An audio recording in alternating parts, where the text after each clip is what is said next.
Eastern Beach Utilities Commission. What we'll do, we'll start out here with a roll call. Ms. Simmons, please. Okay, for the City Commission, City Commissioner Martin, Here. City Commissioner Ashley, Here. Vice Mayor McGurk, Here. Mayor Cleveland, Here. and City Commissioner Perrine has an excused absence. All right, New Smyrna Beach Utilities Commission, Chairman Davenport, Here. Commissioner Conrad, Here. Commissioner Devine, Here. Vice Chairman Kelly, Here. Commissioner Smith. Here. Thank you, Ms. Simmons. Okay, for recording purposes, would you all please speak into the microphone so they can hear and we'll get everything right? Let's see. If staff wants to speak, you'll need to speak through 1, 2, please. Thank you. Okay, now then, let's stand for the pledge, then invitation. Thank you. Pledge allegiance to the flag of the United States of America and to the republic for which it stands, one nation, under God, indivisible, with liberty and justice for all. Mr. Kelly, would you please? Dear Heavenly Father, we're just thankful for today, Lord. We're thankful for this wonderful city that we get to live and work in. And Lord, we just ask you to bless us with good words, good wisdom, and to have the vision and wisdom to make good decisions for our community. We ask all this in your mighty name we pray. Amen. Amen. Thank you so much. Appreciate that, Commissioner Kelly. Okay, next, what I'd like to do here is, y'all think it's necessary for us to introduce ourselves?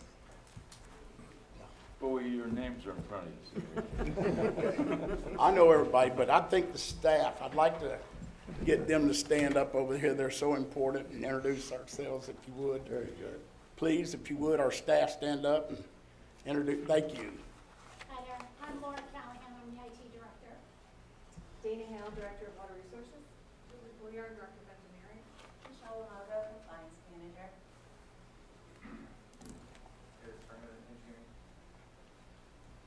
Anybody else? Back Haley here. Lamb, Finance Director. You're hiding. Go ahead. Haley Lamb, Finance Director. Thank you, Haley. I'm Cody Gervin, the controller. Heather Carzales, Support Services Senior Manager. And no new business manager. Thank you. We got some great people in this organization. That's the reason when you hear these reports and we show you what's going on, we communicate, you'll really understand. Okay, so any public participation, item number 2? If none, then let's start with item number 3 and go into A, brief intro by me regarding audit results, utility rate, competitive, safety, reliability services. So if you'll look at our joint meeting here, you've got this in front of you, and then we wanted to lay it out. We planned this to show you the excellence in our operations, our customer value, and the safety. I'd like to go down to paragraph 3. I wanted to start with money first. I always like that first. New Smyrna Beach Utility has a proven track record, strong performance, and accuracy, and successfully finished our 2025 audit with a great opinion. Approval of new rates, charges, and fees has allowed for reinvestment in needed electric and water infrastructure while remaining among the lowest cost utilities in the state of Florida. New Smyrna Beach U has earned a high quality bond rating by Fitch AA and Moody's AA2 rating, which gives us excellent rates. That's number 1. Number 2, let's go back to the top. We're working on our outages. Our durations have improved due to continued focus on the infrastructure hardening and actions and major project upgrades we're doing. Our teams conduct weekly post-mortem outages reviews to determine additional improvement opportunities in outage restoration best practices, such as isolate and restore, transferring the electric load, and use of technology, which that's just going to keep improving. The next key performance here is our water. What's important during the hurricanes and everything, a lot of people lose their water. A lot of people can't flush their toilets. That's never happened here. So we have a no loss of water or wastewater treatment or processing. You know, when we get the high water and the flooding around here, when I think of our sump pumps that are underwater, they get overloaded. They'll move out big transformers and generators to keep everything working. It's a real process to keep weird toilets afloat. So people don't, the electric might be off, but their toilets, they need to work too. So next thing, New Smyrna Beach proven track record. I said that strong performance. And then one of our most important things that we preach here at the UC, and Ephraim passionate about, is safety. And safety brings you home. And that's one thing we're going to continue to work on. Every meeting, we have a safety review performance by somebody in the organization. So we remain vigilant on maintaining safety and that culture of safety first.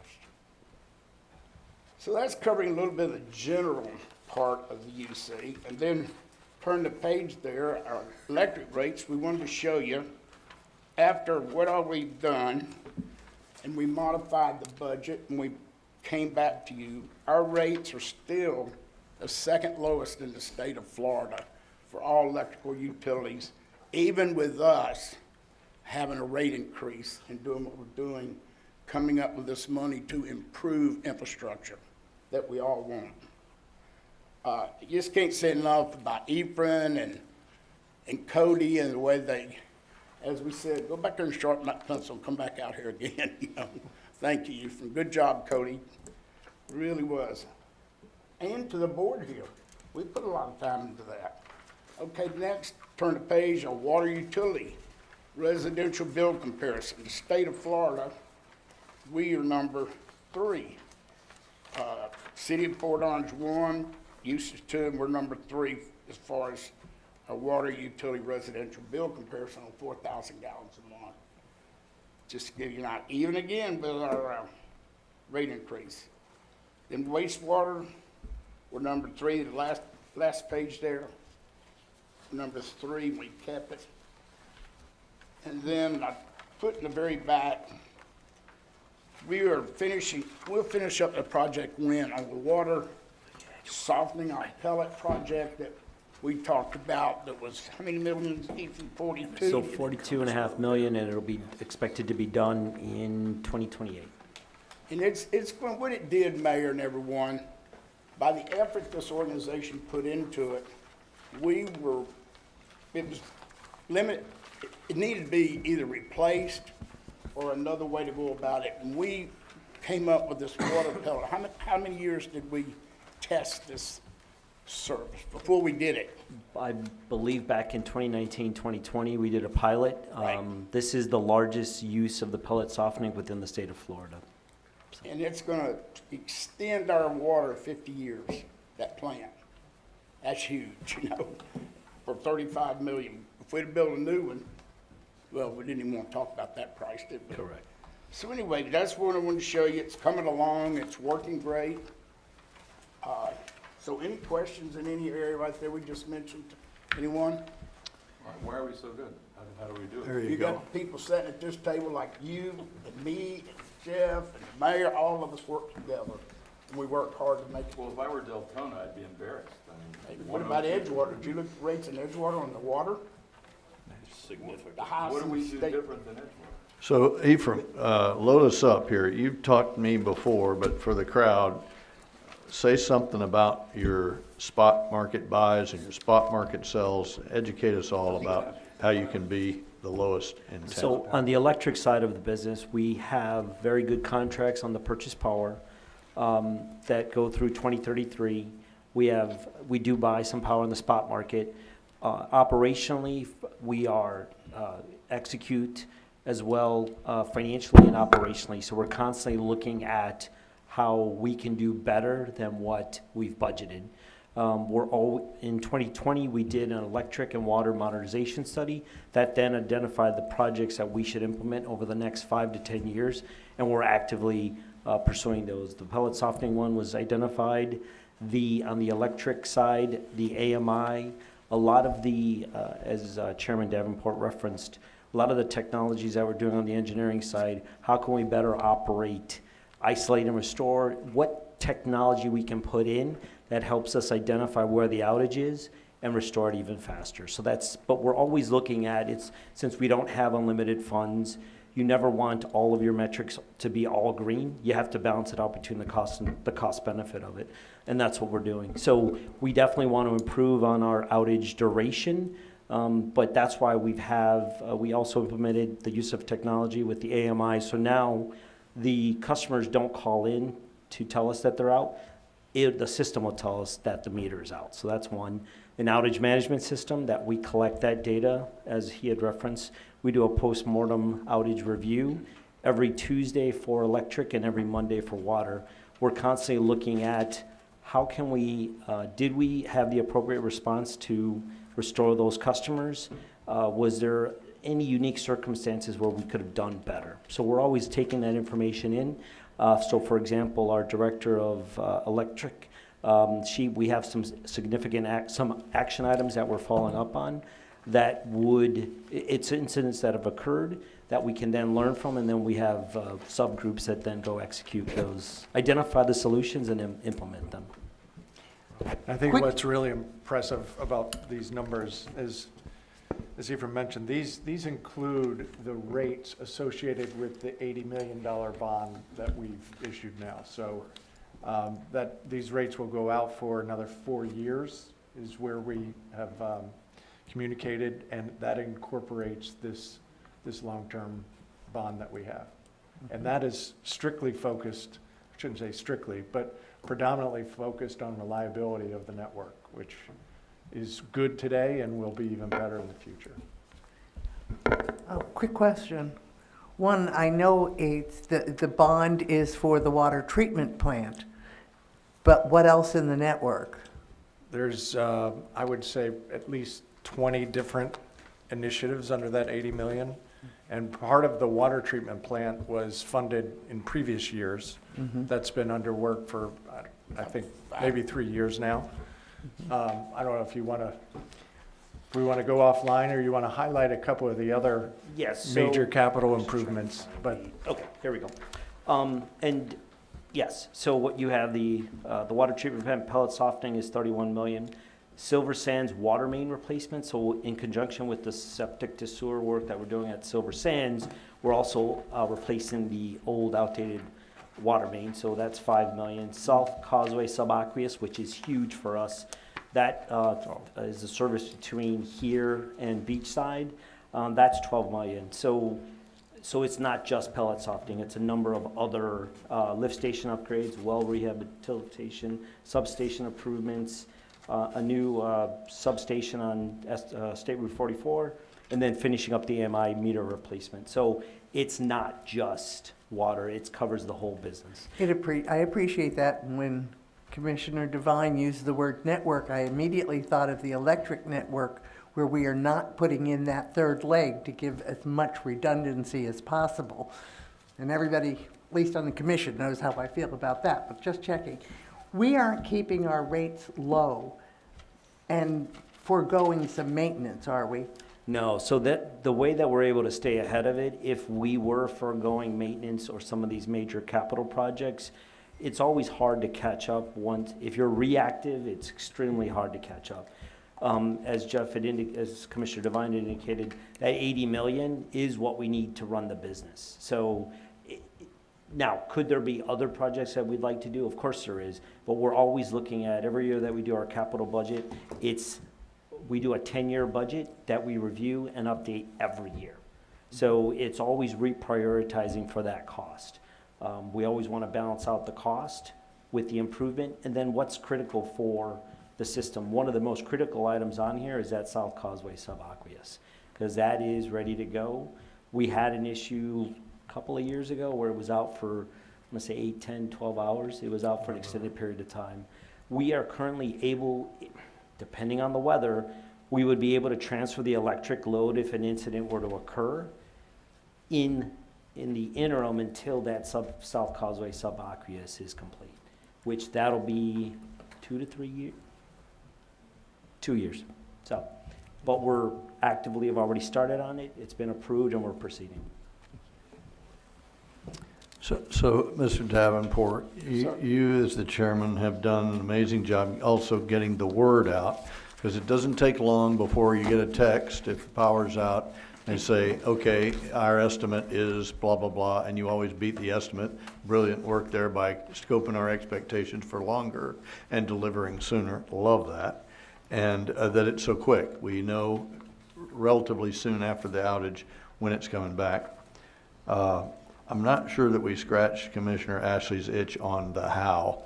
This thing about the spot market, you square me away if I Yep. didn't learn No, this that's right. So during a storm or hurricane on the West Coast in Tampa, they've got this overcapacity situation. So they're selling for cheap. They don't want to lose. They got all this capacity. They want to sell it. So they go out there on the market. We don't have a storm over here, so we'll buy it for cheap. Similarly, when we have a storm and you got all this excess capacity, we sell it so that we don't come away with nothing. So it's truly a buyer-seller type of arrangement. And I don't know what percentage that is of your big deal. I just think it's an amazing opportunity. Yes, so I will to address finishing your question on that one. So we have dedicated contracts for a majority of our load. We do have a relatively good priced 5 megawatts solar through FMPA. We also have a 10% ownership, just under 10% ownership in St. Lucie Nuclear Power Plant. So that gets you that capacity and reliability, that consistency, that capacity of that steady power. To your point, when the market's, depending on off, when there are there's an excess load out on the system, we are able to pick up some at a very good rate, to your point. Now, it is small as part of the total portfolio, but it is an opportunity for us to lower our overall average cost, which we're then able to pass through to the customer. One note that I will say, so as you've seen that West Texas Intermediate and Brent crude has gone sky high with the Iran war, we actually saw it go the opposite direction for natural gas. So since a lot of our purchase power is tied through FPL and theirs is natural gas, that passes to us at a lower cost. So even though oil and gas station prices are up, our cost of power has actually stayed flat or come down. So we're in really, really good shape, even though macro, at the gas pump, it is definitely not a pretty situation. Yes, sir. Appreciate that, sir. And Frank, quick question. When we're the second lowest utility rate in the state, is that under some classification, or is that apples to apples, just literally across the board? That's a really good question. So what this is looking at, this looks at all utilities, Florida, whether it's a municipal, investor-owned, or otherwise.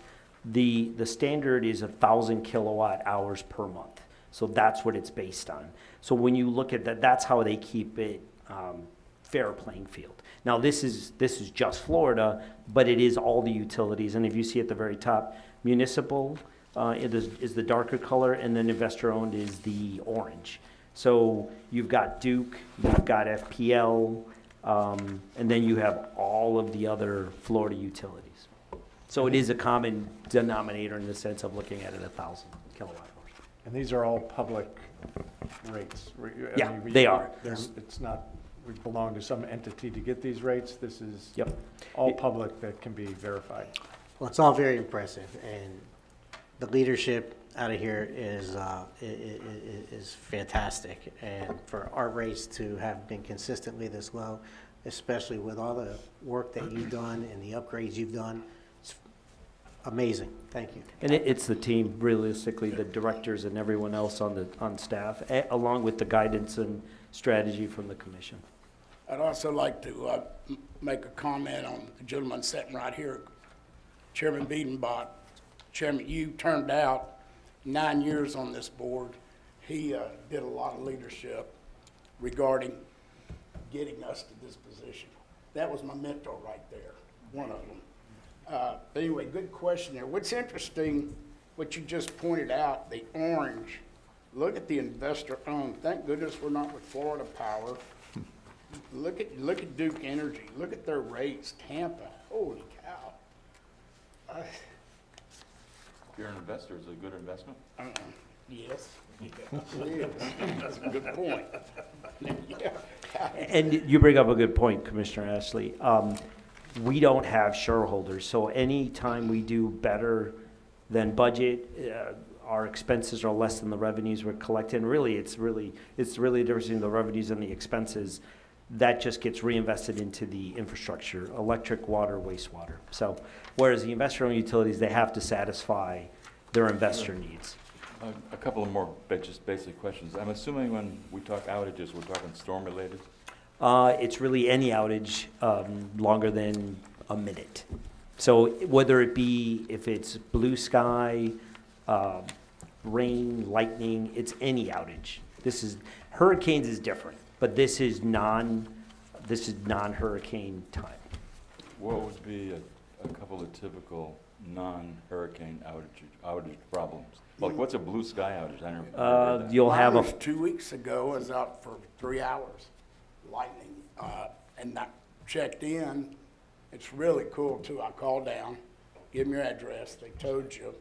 Then I checked with Ephraim, he told me where the outage was, and so I got in the truck, I drove down to tell the guys thank you. They were at Mary and Orange Yes, Street, that's 3 trucks, trying to fix where the lightning had hit the, 4th of July weekend, too. yeah, and hit the pole, but they were back 2.5 hours. Ephraim. Correct. They So were on it. you can have a branch, you can have car versus pole. Or the squirrel, remember the squirrel that Oh, shut us okay. down? No, So okay. everyday I'm stuff like widening that. my All right, so just, what does infrastructure hardening mean? I don't know. So that would be, so for example, we just did a video that we put out on social media, improvements on the North Beach and South Beach area. So we replaced about 160 poles, or in the process of finishing that. We put, in essence, new poles, new attachments, new hardware, so That's this what that way. means. Yeah, Okay. that's exactly. And to Commissioner Martin's question earlier about the full bond that we wanted to get Yeah. originally, Ms. Couliard over there, Julie, would like to have that to really put the fix on our electrical grid, and that would probably be the last step in it, to where we wouldn't have outages that would extend for a long period of time. So I think she's done an outstanding job since I've been on here and presenting that and keeping up with it. Right. It's a very talented team with that. I'm also assuming that safety is directed toward employees, is that what we're talking about? It's everybody, any incident that occurs, yes, and on the job site, but yes, employee safety is the immediate one. The numbers that we Car track. accident, truck accidents, backing into something. Yeah. That's the only thing we had in the last 6 months was Correct. somebody Well, backed into something. We've got some minor ones recently, which is good. Laceration on a hand, employee put a bumped a truck into one of the bollards, or, a parking thing. So thankfully, nothing too serious. The largest event that we had recently was an employee was trying to avoid an accident, and he flipped the electric utility truck, which that's never happened since ever that we can recall. But we are very serious about safety. Our metrics focus on it as one of the core values. Any other comments, questions? All right, let's move on to item B then. This discussion, requirement for New Smyrna Beach Utilities annual budget submission. Commissioner Devine, why don't you take that? This has been your request, and you said we'd bring it here to the Sure. joint meeting so we can talk about it. So I've gone through the budgeting process now 2 years with the Utilities Commission. And one of the challenges that I've found in this process that we have to run because of a dependency to deliver a budget to the city is that we have to turn in that budget by June 1st, I believe it, or sorry, July 1st. And so essentially that causes our budget process to start somewhere in the kind of March timeframe. And so I know all of you are familiar with budgets. One of the core things you want to try to understand about your budget is how are your actuals doing to your budget from last year. And we start to formulate our budget with only using about 3 months of actuals. And so if we could have a little more time in looking at actuals versus our current year budget, that would only make our next year's budget more accurate. And what we found in this year is that our budget, we're running very favorably to our budget this year, which is great news. But if we had 2 or 3 more months of actuals, we would be in a position where we could have an even more accurate budget to submit to the city. We understand that the budget that we I think you understand that the budget we turn into you is a full functional budget. It has every line item, every functional budget is completed. And I think my understanding is what the city really has to utilize in your budgeting process is the revenue that we would turn over to the city. Now that number is a relatively very fixed number that we create based on our rates, which are public for the next 3 years. So that number that we deliver to you on the revenue that we deliver is very, very stable, won't change. But if we could find a way that we could extend the process of our budget creation, say to August 1st, where we give you the final submittal, it just would create a more accurate budgeting cycle for us. I have a question. Why aren't you using the 9 months are you not using a rolling budget so that the 12 months preceding the end of your budget year, why are you excluding the knowledge you have from We that? don't exclude it. So you do have a 12-month period Yes. Well, on we're which to comparing- assess we're your budget? Okay, I'm just checking, because I can see this. You have a 12-month period on which to assess your budget, regardless of where you budget during the year. Well, we use many forms of data to create the budget. We use this year we use a 2026 budget. We compare that to actuals. We use 12-month rolling. We use a lot of data points to do that. We use forecasting that's done by the procurement team on any changes in costs that we see. But the point is, the more actuals you can see, the But you have better 9 months accuracy. preceding this of actuals. I And- wasn't claiming that we didn't have 9. Yeah, right. So, I mean, again, you I- have I'm 12 saying months that actuals. the more real-time data you have, the more accurate your budgets can be in the future. Your budget always, I'm just making sure I understand, your budget always reflects the prior 12 months. Is that correct? Probably even more than that. We look at 3 Okay. years of budget. So We look at 3 regardless. years of budgets versus actuals. But the point is, especially in an environment where there's a lot of inflation and things that are kind of unknowns, the more accurate the data, the better the budget is. I talked to Ephraim about this. He's CPA too. I asked him, Ephraim, because I wanted to know, because the budget that's what it is, the budget. And our numbers are real good. We've got them, and we're pretty right on. But I asked, will it make a difference for 2 months, Ephraim? Would it make, here's what I like to say, I like to use this. Is the juice worth the squeeze? In other words, we got to change the city charter, referendum, public, is it worth it? And that's it. If it's an easy or relatively easy fix, we'll take more months, no problem. It all depends on what it would take to make the change. We got to have. And that's where we need to understand, because I know currently it's in the charter that It's in it's charter. July 1st. If it's easy to move it, that would be one thing. We'd love more actuals, but as you indicated, the juice worth the squeeze, it depends on how much of a level of effort it would be to do It's that. going to be a referendum. We got to change city charter. You're going to have to, Heather, please, you want to give the facts here on what we got to do? I've got it right here if you want to, Well, the city would need to agree, they would need an ordinance, and then there would need to be a referendum of the people. and then, yeah. And someone would have to pay the cost, unless it's going on your normal referendum timing. Someone would have to pay the cost. deadlines for this year. Right. We've already missed the deadline for it. For this year. When is that deadline? I guess my request was, When's the It may deadline? be, I need to confirm, it's possible, or we needed, because when we did the special effort let's look into it so we can.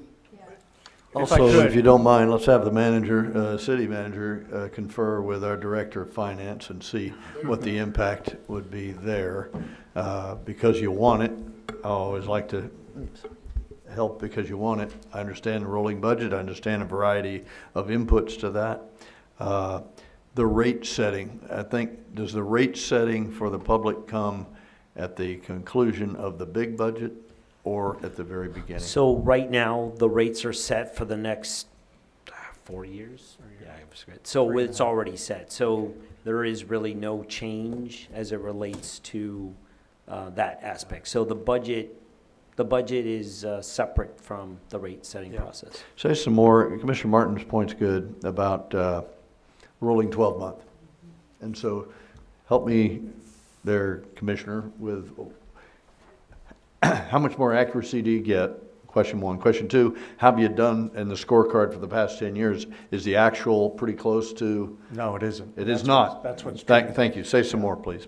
Yeah, so at least in the 2 years of budgets that I've seen, and even in the budget that we're working today, we are favorable to the budget by about 10 to 7%.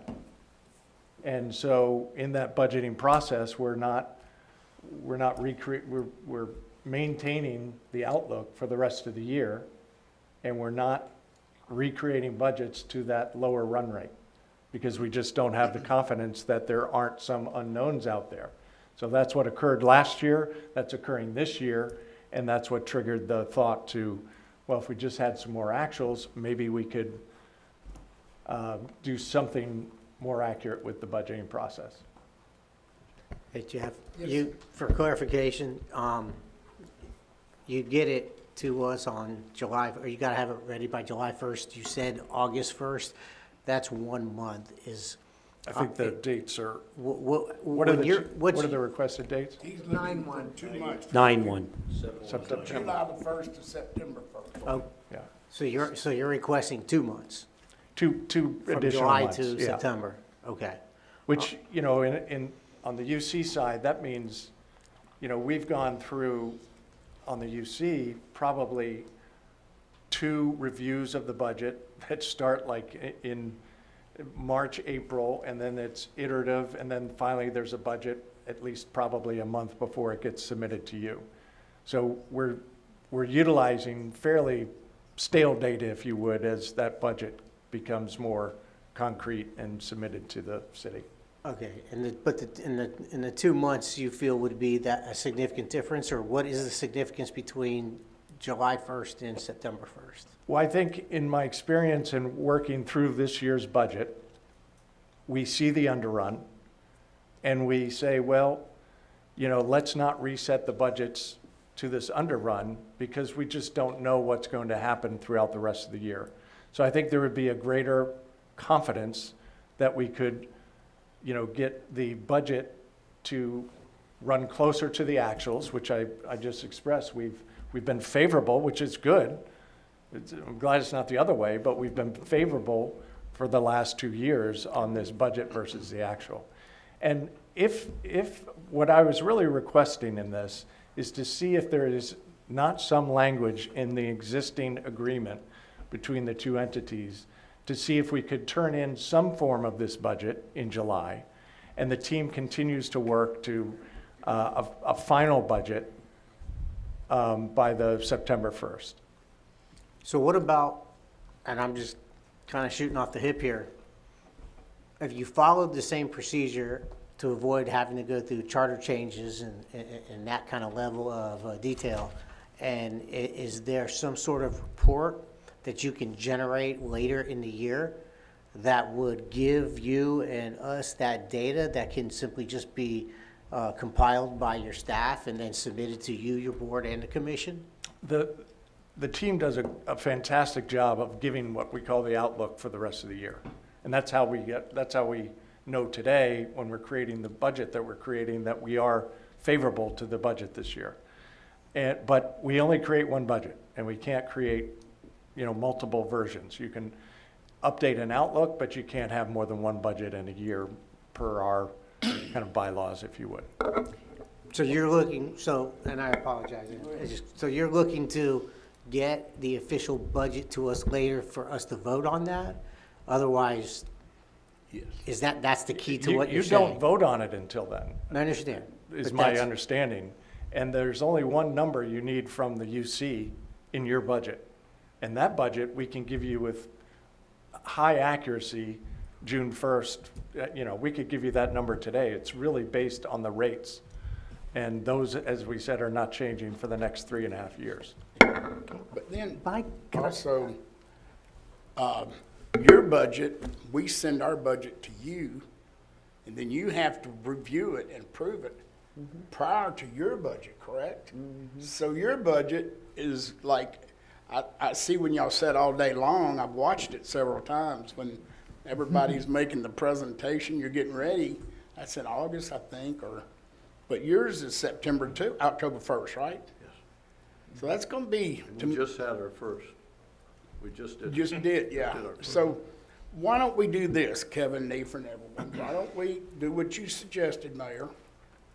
What would it entail, being Bob, and would it be worth it? And then bring it back here and we'll explain it through this board and. If it's a Could I referendum. ask a question? I'm not in favor of that. I'm not pushing for referendum change.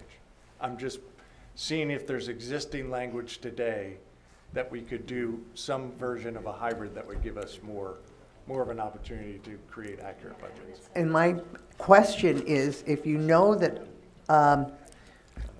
underrun is the problem in your budgeting process, why wouldn't you change your budgeting process so that that doesn't happen consistently? Let's Well, level set. No, But if I let's- could, that was a question. Yeah, of let's- me. let's- Let me, but you're answering the exact question that I'm trying to change the budgeting process.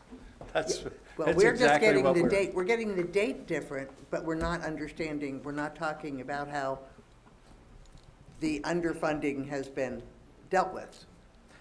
Well, I told you that the underfunding. It's favorable, it's extra It's, money. it's right favorable now. to us right now. It could, It's one day it great. could be the opposite, and that would be its own kind of problem.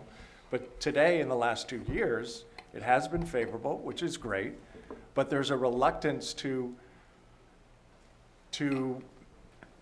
create a to-go number, meaning an outlook for the budget, until we have more time to see if there are, delays in price increases or, other expenses that were not incorporated into the latest view. Mayor, I what know you the think? city has reserves for any unexpected disasters, so I assumed you did too. As do we. That's but- built into the budget, yeah. Okay. So perhaps we could do just that, as you suggest, Mr. Chairman. Have the managers confer with their financial folks. We'll have the attorneys confer on what Get back to you. the definition in the charter actually says. And if it says budget, then does that require all this? Every functional level of budget? or- Yeah, I mean, seems like a lot of effort to get there. Not unwilling to do it if it's necessary, but if, what I think is true, if all Director Drury needs is that number to plug in, now we just have a legal question about what we could accept. I don't know if it's And you are gonna be getting more money, rate increase. A sweetener, perhaps? Yes, sir. Okay. So, there you go. Okay, yes, sir, Commissioner Smith. A plumber told me this. If it ain't broke, don't fix it. That's the simple way I'm looking at this thing. I don't think it's broke. And I don't think, because as soon as you mess with something in plumbing that's not broke, it'll break it. So that's the same way with budgeting. It seems like we're doing good. We have been. I don't think we need to fix it. Well, let's try to appease Commissioner Devine. We're gonna do what we said here, and then we'll look into it. How's that? That sounds, I like that idea, but Jeff, perhaps you could help Commissioner Smith here, and all of us. We've missed by more than we've gotten very close over the budget you've In looked my at in short- history. Yes, in my 2 years, So we're running favorably to the budget.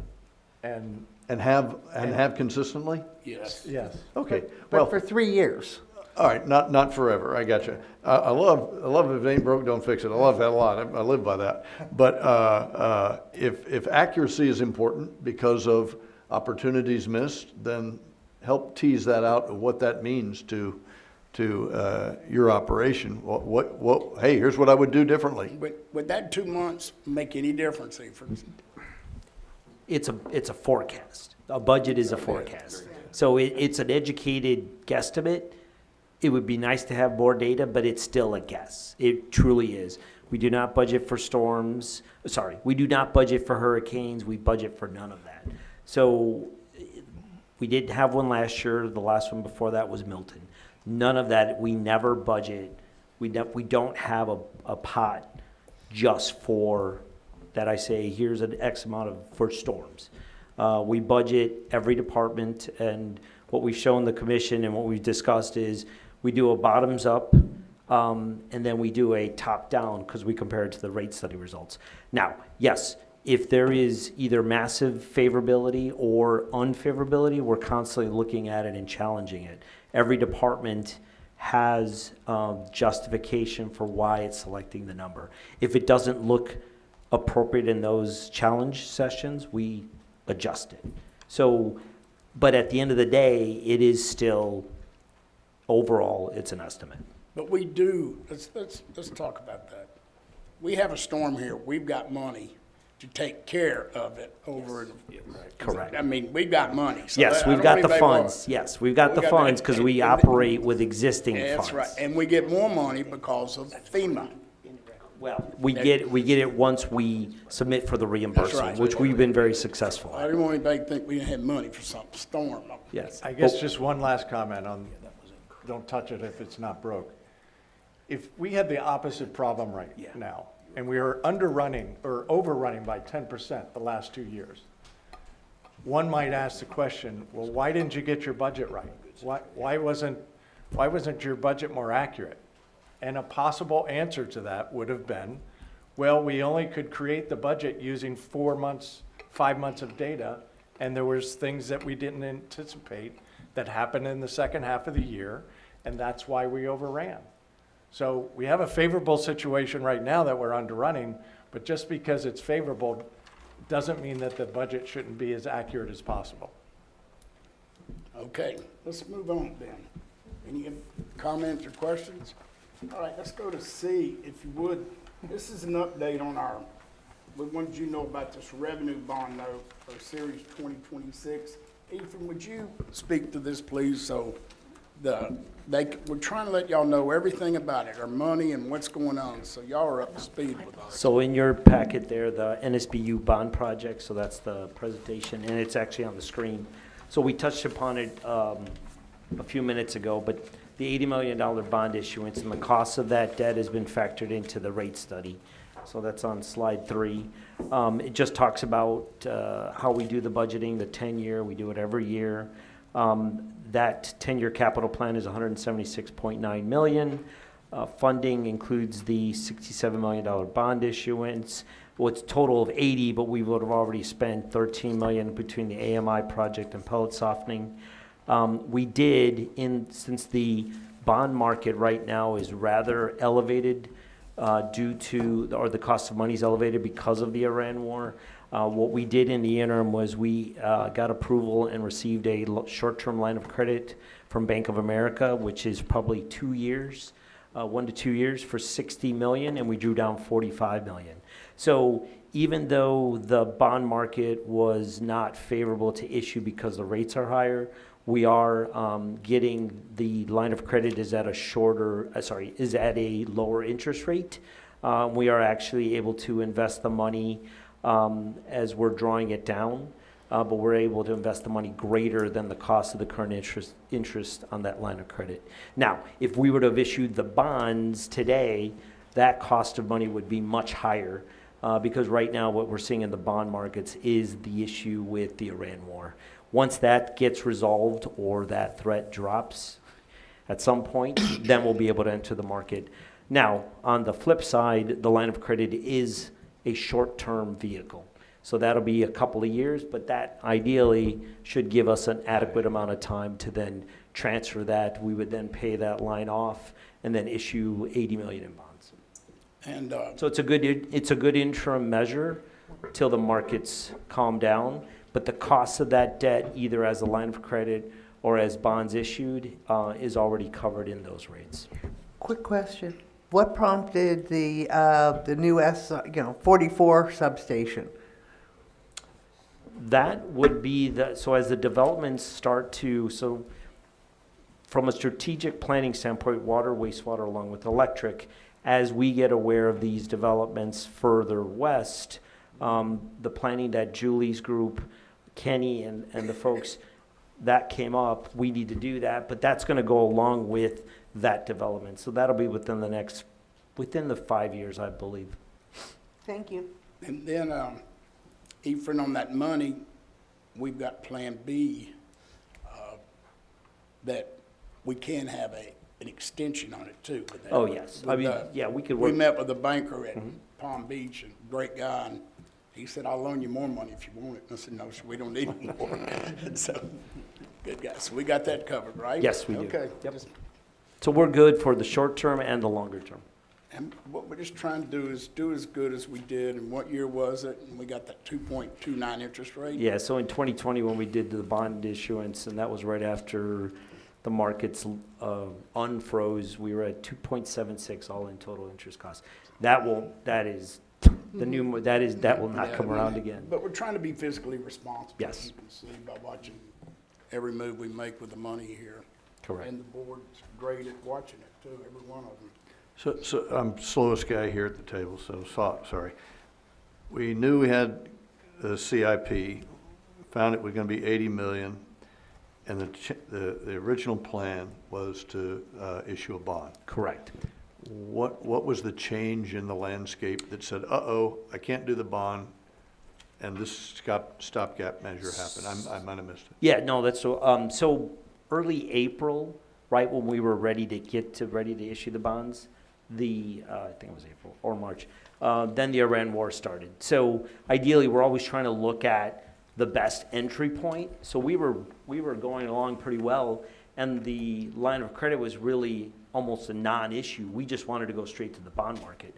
But the minute that the Iran war took off, the markets went, the 10-year yield, which is what we monitor, that's kind of that benchmark, it shot up 40 basis points. So then the line of credit that we weren't going to use now became a more viable option because we did not see an end to these higher interest rates. So it was a really good lever at this point. Was it 40 or 400? No, 40 basis points, so that would be, I think it was the 10-year yield was at 4, and it went to 4.4%. Thank you so much, appreciate it. Any other questions or comments? I think, to the mayor's question, we were looking for 120 million originally on the bond issue to complete some electrical switching. So the statement, we're good for like 5 to 10 years. There's going to be somebody that's going to be chasing that other end of that somewhere down the road. So there is that opportunity, and they would still reissue that at that money. But we, at the time, just didn't want to go that heavy because of the uncertainty. Well, we wouldn't go that heavy because we couldn't raise the rates that high for this community, the electric rates. We talked about that can't happen. Well, we talked a long time. Yes, we did, and we worked it out. We figured out a way to step it, but 110, 120 million, we wouldn't have been number 2 low. We would have been up in the orange probably. So no, that's what truthfully boogered us up with y'all, if you remember, and you got your email, and we don't have money, and blah, blah, blah. No, that's wrong. So it's all fixed now, but had to put our foot down on that one. Appreciate it. And thank you, we got it straightened out too, thank you. Yeah. Thank the board. Anything else on this revenue note, or anybody want to talk about that money anymore? If not, let's move to D, then the status of the strategic planning of the Western Complex project. Oh, boy. Okay. Commissioner Vine, why don't you take that one over, and then we'll bring it over for discussion. Okay. I know there's different levels of understanding about the Western Complex. I'll try and be very brief on the history. So I believe that the Western Complex, which is property that we own, about 800 acres, and it currently has one of our wastewater treatment plants on it, but it is a large piece of acreage that we have had for some time, and over probably at least the last 5 years has been considered to be a piece of property that we could build a new state-of-the-art facility for the team that works here and some of the other entities that work within the city. The idea of building that new modern site was evaluated in multiple forms over the last 5 years.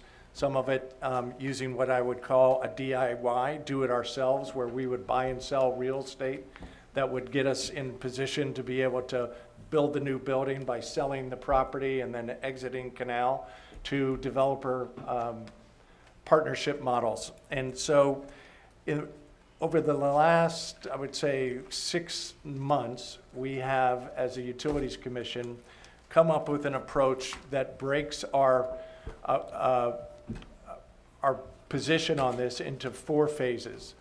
I'll go through the 4 phases very quickly and then get to the questions that were asked by the city. But the idea of this approach is not to take out a significant amount of another loan so that we could kind of do the buy-sell transactions of exiting this building, building a new building, and then selling property.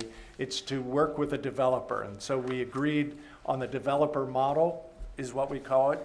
And in this developer model, we're going through 4 phases. The first phase essentially has scripted us to let out an RFP to developers who would like to help us sort through how that land could potentially be built and how we could build a new state-of-the-art building on that land. It includes the kind of the transaction of not only going west, but how this building would be exited. So in phase 1, we are selecting a partner that can work with us to go through this kind of development phase. There are no obligations to the developer in the phase 1. It's a process where we're going to look at their ideas on how that land could be developed, what our building would look like, et cetera. Then in phase 2 of this, and just to give you a rough time frame of this phase 1, we have let the RFP. We have had responses back to the RFP just this week. It closed. We have not reviewed the RFPs, but we'll be going through those RFPs to select a partner that will help us navigate how this, all these transactions I just described would come about. The time frame of this first phase takes us through probably to the September timeframe, and then we'll go through a process with this developer that would essentially reconfigure that land that we own in the Western Complex to something that we could build our building on, and then potentially sell the rest of the land so that we could have a third party do what they believe should be done with that land.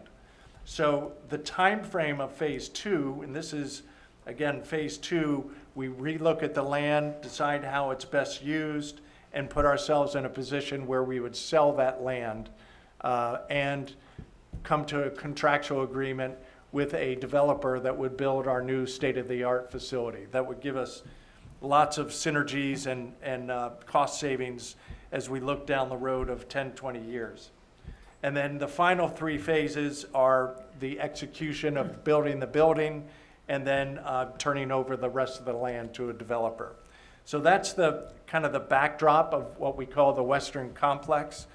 I know this, that there was some, I think it was Lisa, you submitted some questions that we answered and agreed to send to the city on that process, and I can kind of walk through in general the answers to those 4 questions if that's appropriate, unless all of you have read them. And I noticed you were pretty much unable to provide definitives, so, go ahead. I don't know what you mean by Is everybody- definitives. If you want to give me an example, I'll be sure to. Well, let's see. The objective is to provide long-term benefits, okay. But if we go into, what is it? The commission's objective, notice how much is the budget? Will the sale of other properties cover the cost of the project? Well, that's the objective, but we don't know that. Yeah, And, you know, the combined, it's just, there are several places, and I'm not gonna reread it now, that really can't substantiate in dollars and cents the question that I'm asking. Yeah, so that's really the whole reason we took the approach that we took with these four phases, is because today, while we have in the past, a couple years ago, we got land value assessments, we got this building assessed, all that has changed over the last 2 years. It sure And so has, the but- if I can finish, and so the approach that we've architected here is that we go down the path of trying to understand how that land would be used, which will give you a more definitive understanding of the value of that land, and then that will correspondingly let us understand the value of this land, the value of the building that we wanted to build, and the remaining excess of the land. So this puts us in a position where we can walk down the path, get the land positioned so that it's maximizing its use, and then at the end of phase 2, we'll RFQ all of this land and the building to the group that would provide the most benefit to the membership or the citizens of New Smyrna. Well, right now, the two questions I have is, what is the impact on the current ratepayers? And is the Utilities Commission having difficulty operating efficiently now? No, ma'am, we're not having any difficulty operating efficiently now. And Commissioner Devine just said 2 phases. Phase 1 he mentioned, and he said when we get through, so phase 1 we find a developer, supposedly, right? Then phase 2, well, you got that developer that came in, put in all his time and all his money. He's not gonna play with us. We wrote this RFP, I'm sorry to say, I've been in development, I've done about $80 million. I've got my name on several plaques. The way this RFP was written was the worst RFP I've ever seen in my life. It was so bad. You know how many RFPs we got back? 0. That's how bad it was written. Because it was all one-sided to the favor of this UC. I didn't say I let it go. They wouldn't do it the way they want to do it. But we didn't get any.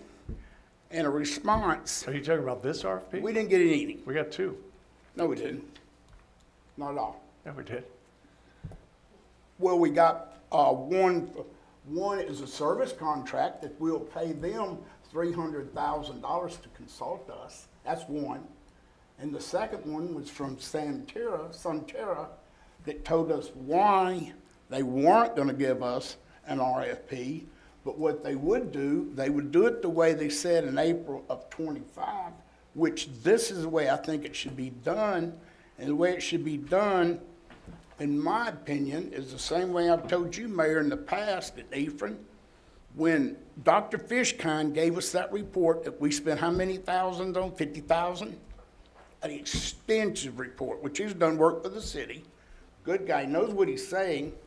Dr. Fishkind, by the time it was said and done, the bottom line of this whole report was the value between the value of this building and the value of your land out there by the time you're through selling everything and you develop it, you see. I said, no, we're not developers.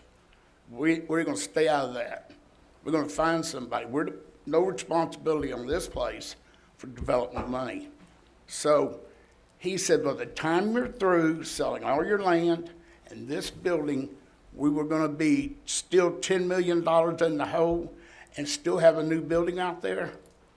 And then we have Sunterra that comes along in April of 25, after I've been working on this 7 years now, Mr. Biedenbach, how hard we worked, designing the road and doing everything. Sunterra, came back and basically said, here's what they said. Here's in a nutshell. City Commission, tell you what we'll do. We'll take 42 acres out there. We'll build you your building. We'll build you your building. We'll build you your service quarters. We will give it to you to your specs. And we'll hand you the keys. We hand you the keys. You deed the building downtown and the balance of the land, and it's yours, and we own nothing. I said, how do you beat something like that? I checked them out. They got big New York money, and they got an excellent track record. And I mean, now we don't have phase 1, phase 2, phase 3, phase 4. Here, go prove what you said. Bond it. Give us the security. We'll look at it. You're going to look at it. The city's going to look at it. Let's make this thing work. But keep dragging it out. I mean, when you get somebody that strong and that powerful, it makes that kind of statement. Let them have the land and everything. Because there's right at 900 acres, but there's only about 250 usable. Correct, Julie? Is that about right? 250, give or take. But we didn't get any RFPs. We got a letter. Can you just describe a response? We got an RFP. We got a service request. Okay, but what you just described was a response to the RFP. Right. In a Sounds letter like pretty form. interesting to me. That's not an RFP, it's RF. It was a letter, RFI. We got no RFP. We got to be specific here. We got an offer to pay up to $300,000 to consult us. Ridiculous. Really? If y'all gonna do that, I'll help you get it done. I'll do it for half. But no, it just wouldn't work. Mark, where's Maureen? She's not here today. Okay. We talked about it. We went over these, Efren, didn't we? We looked at them. I said, I just can't believe. I mean, to read the RFP, I know y'all did it. I knew Gray Robinson. But it was like, we want me, the developer. You want me to go to phase 1. You want me to pay for all the permitting. You want me to get the approvals. And then when I get all that, phase 1, then I get to come back and say, can I still play in the game?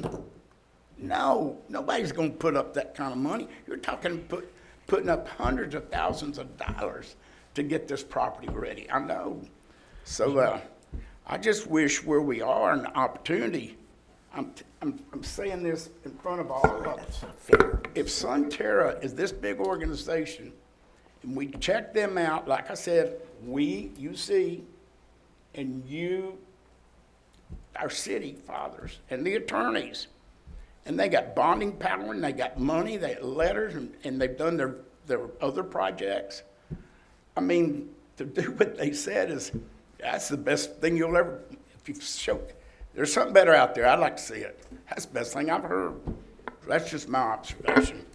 Again, one of the It two wouldn't cost numbers, us I'm sorry. one dime either, and nothing to our ratepayers. Good. But the numbers I've been really looking for are return on investment and the cost-benefit ratio, and I haven't really seen that clearly expressed. The other question is why we need to get public relations involved.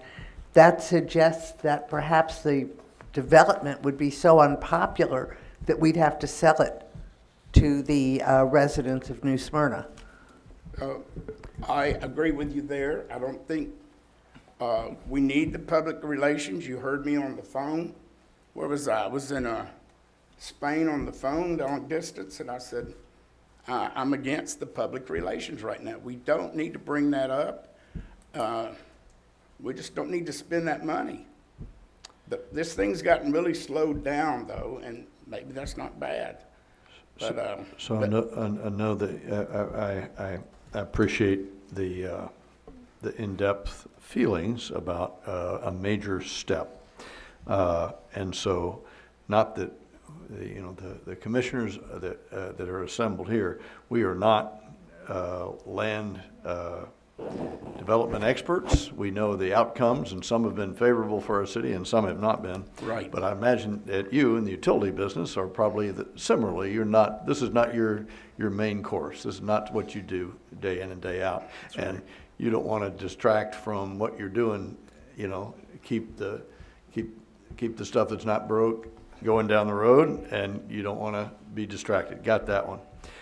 But as I listen to what sounds like a project manager commissioner here, Commissioner Devine, going through and saying, all right, here's how this would work. I don't know enough to say whether that's the technique or not the technique. I don't know where to shop for that. We may shop for that with some world-class developers and say, would you play this game the way we've got it laid out? Oh, you wouldn't? Well, what game would you play? And then have us make an assessment. I don't want to throw the baby out with the bathwater, as Jeff done a lot of work on this. My sense is, from having similar projects like this in airport development, or where we're going to put a new base for American Airlines, is there's some steps of this process that are losers, and meaning I've got to put an investment in, and there are other sections of this where I'm going to get that money back. And so, Jeff, is it the case where if you did divide it up and the guy that wrote the plan isn't executing the plan, maybe he would want it a la carte if he has to write it and never has to execute it? I would wonder if the guy at the tail end that says, hey, I would like to bid on that, but I'm going to change a bunch of things because I didn't write this plan, I don't like this plan. Can you give me some clarity on what your thought? In the RFP, we gave people the option, so that what you're just describing there is exactly what we asked for people to do if they wanted to take a different approach. So this approach, and by the way, as I referenced, I think this has been a joint project or discussion between the UC and the city for over 5 years. When I joined about a year and a half ago, it was dead in the water. Right. So this was to revive using all of the old studies and data that was collected. We pulled that together and came up with a path that would attempt to maximize the value of the land that we have and get us a building that is net zero to any of the citizens of this city. That is our plan. And so we're continuing to walk through this. If we have one response, we'll look at that response and then decide what our next steps are. But this was like 24 hours ago that we got the I like response. that, but I don't know enough yet to say, Jeff, I think one of our big things is we get this, 800 acres at 250 is buildable. All right, are we leaving money on the table, or are we being taken advantage of? This is exactly the point. We That's could go what I'm ignorant to. take the 800 acres today and go put it up for sale.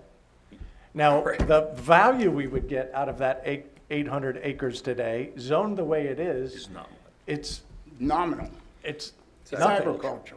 It's zoned for ag. And so what we're trying to do is use a process where we can at least see the light of how it could be zoned and how it would be zoned, and then that increases the value of that land. And that increase then can be shared with the citizens of New Smyrna. I mean, we're trying to maximize the value of that land for our citizens so that we can get this to a point where it's net, no cost for the building. This building is exited in a way that it can be developed in a really positive way for the city. There's developers that have laid out even allowing for a parking garage in the back to relieve one of the biggest frustrations the city has with parking. So, there was no other approach up until about a year ago. Simplest way. And first of all, when you got on the commission, I'd just come off, you took my place, I want clarity. Mr. Biedenbach, Ethan, you see me work on this 7 years hard. I mean, I designed the road, I know the layouts, I've worked with Julie, I've worked with so many people. And I'm glad to be back on. But I'm gonna say, I challenge the commissioner, city, to please read that RFP. Nobody, no developer in his right mind would come and do this project the way it was written.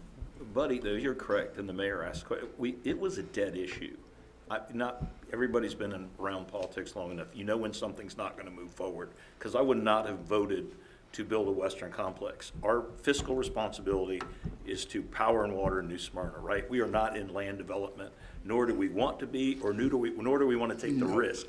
The second person that makes the most money off development is usually the person who buys it out of bankruptcy, a lot of times. So that's just, let's all face that. And Buddy did, it's been a passion of Buddy's, we'll call it what it is. Jeff has done a fabulous job in preparing this, and we're trying to figure out, so we don't get stuck on this and be here all night, on how to, this land is valuable. Anybody that goes out there, Miss Julie's been out there a bunch, and it is very wet, and certainly anybody that thinks you're not gonna get any opposition to development of any kind, good, bad, or indifferent, it's gonna happen. But this is a valuable piece of property, zoned properly and divided up. And to Buddy's point, I'm disappointed that we had two people, because there's plenty of interest in western New Smyrna. I So gotta tell you. Well, I have a question about the property itself. As you mentioned, it's very wet. All around it, and particularly with the Pioneer Interchange, we're having problems controlling stormwater. And, you know, flooding is the biggest issue in the city. Has any part of this process included looking at what is draining into that? Is that part of the protection? Not that we have a lot, but is that part of the protection of Venetian Bay? Yes, ma'am, it will be. Out of that 200 usable acres, you've got approximately 600 acres that are wetlands. Now, those wetlands are gonna be beautiful retention ponds. And on the westerly side of the complex, it's hoping to negotiate with the developer, as I've said to you, Commissioner Kelly, that on the western side, the water could run off over, we have enough land to help Venetian Bay. That's my goal in this development process. And what I would do just exactly like I said a while ago. I would entertain with Sunterra, hey, put in writing again what you said. Prove you're gonna hand us a set of keys and prove you can do it. Because I'm gonna tell you something, there's nobody gonna come and make us that offer. I'm smart enough, I've been around long enough in real estate development. That's a hell of a deal right there. And they turned this, the architectural renderings, what they did here was beautiful. And they had a 4-car parking garage back here just designed. I'd give them a chance so quick, I wish we would. That's what this board needs to do. And then let y'all look at it too. So it's gotta take both of us. Can I clarify something? How did it get dead in the water? It got dead in the water because the extension of Williamson Boulevard was dead in the water. There is no funding for that road. Now, you're talking about adding value to property. The first thing you need is access to a road. And you should solve that issue first before, that's what we decided. We couldn't get a commitment from the county to move forward with that project. We still haven't received a commitment to do that. So the issue of access is critical to a land development process. I told you I had that road included. Hey, I went up and down with these guys. You gonna put the road in, you gonna give us access?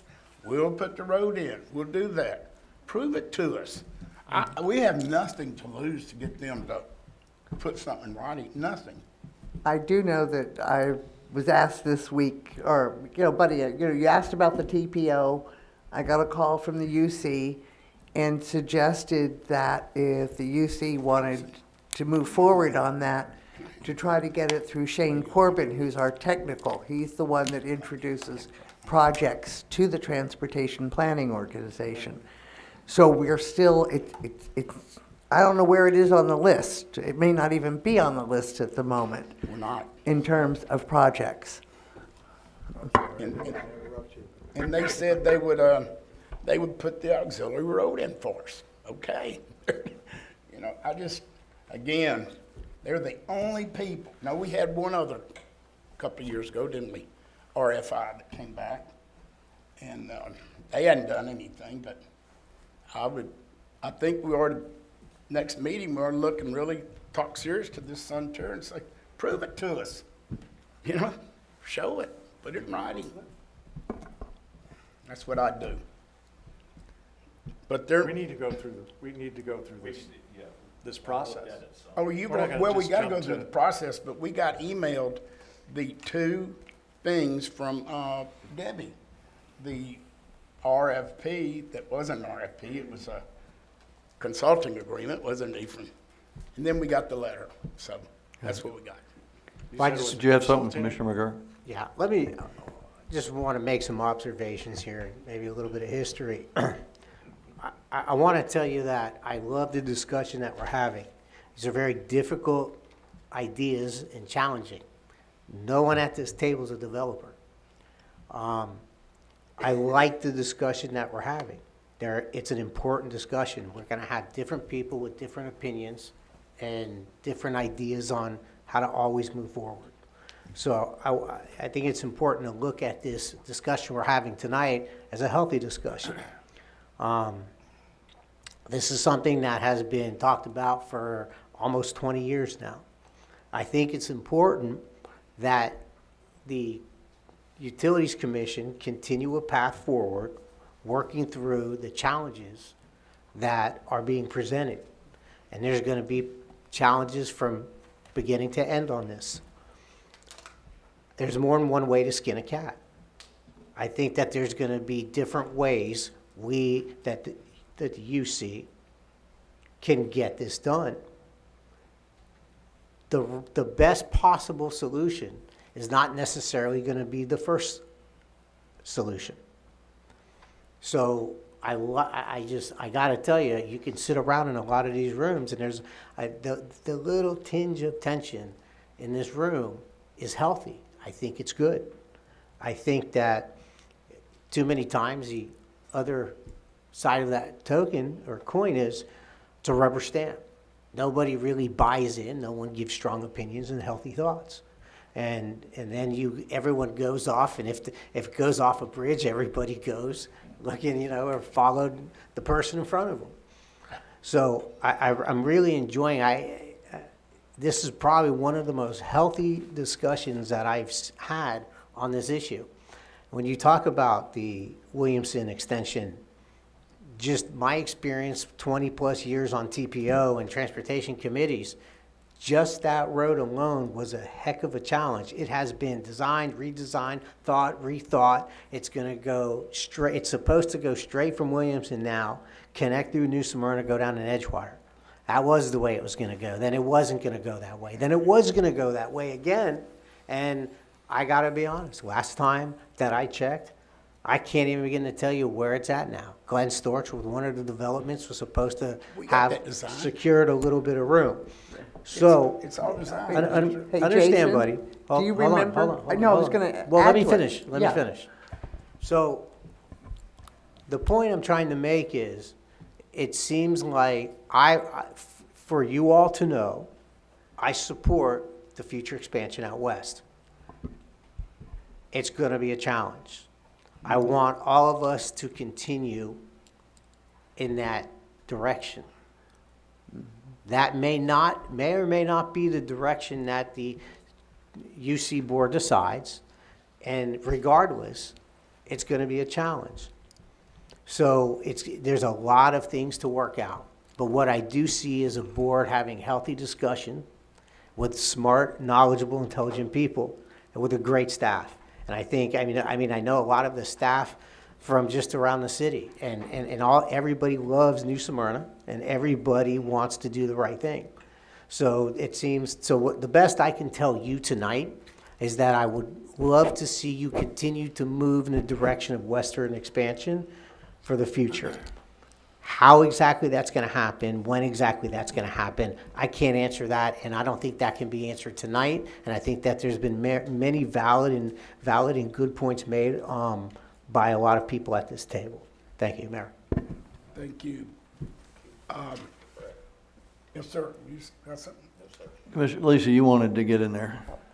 I was just going to point out that Pam Brangasio asked Glenn Storch to lay out the land, the Williamson through, and you must remember this, Jason, asked Glenn to lay it out through the utilities.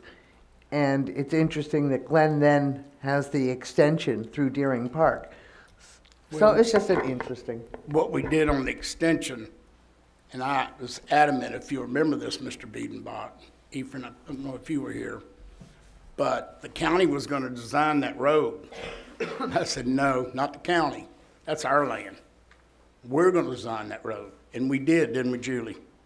Put my foot down on that, didn't we, Mr. Biedenbach? We designed that road. Jack Holcomb, you, me, Julie, we got that road exactly where we wanted it. And Tom Cloud was on board at that time.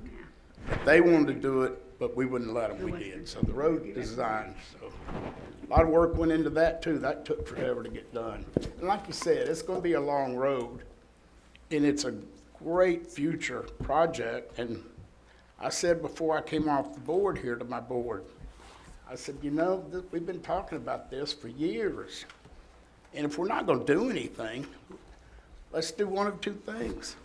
Let's sell the land or give it to the city. I don't care, but just to do nothing, that's not right. So we are going the right direction. Commissioner Devine, yes, sir. You have worked hard on it, and we'll get something worked out, but we can't write another RFP like it's written, I can tell you that.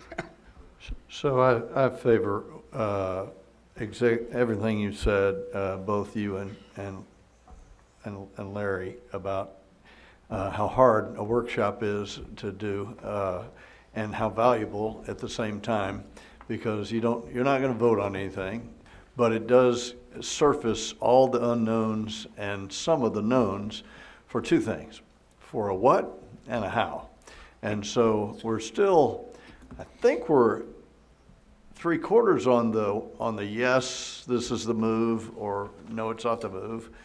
And then I'm not speaking for my colleagues, but I would love it if you guys get that tight, figure that one out, and then either buy it or deputize one of you to say, this is the process, and this is the best process, and I've looked at all of them all around, and this is the process we should go under, and then sell it to each other. And it makes it really easy. And if you'd like us to come regularly, we're happy to come and play. This is hard work. We'll roll our sleeves up. You see how we work over there.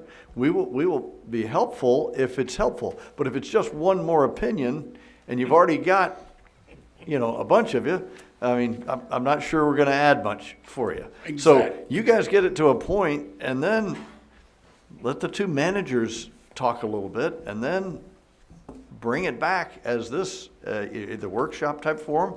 And if you're worried about the time just slipping away, crank up your gain and say, okay, it's going to be, we're going to move. We're going to get something going. We're going to buy some help that, maybe Jeff has got it, but you guys have to agree that that's the technique. We can't be arguing over, this is the phased approach. Nope, I don't want to do the phased approach. Get that one lying flat, and then then I think the city could be of some assistance. Just my 2 cents. That's where we're gonna go at the next workshop, just what you said. That's the agenda. Well, I have a couple of questions.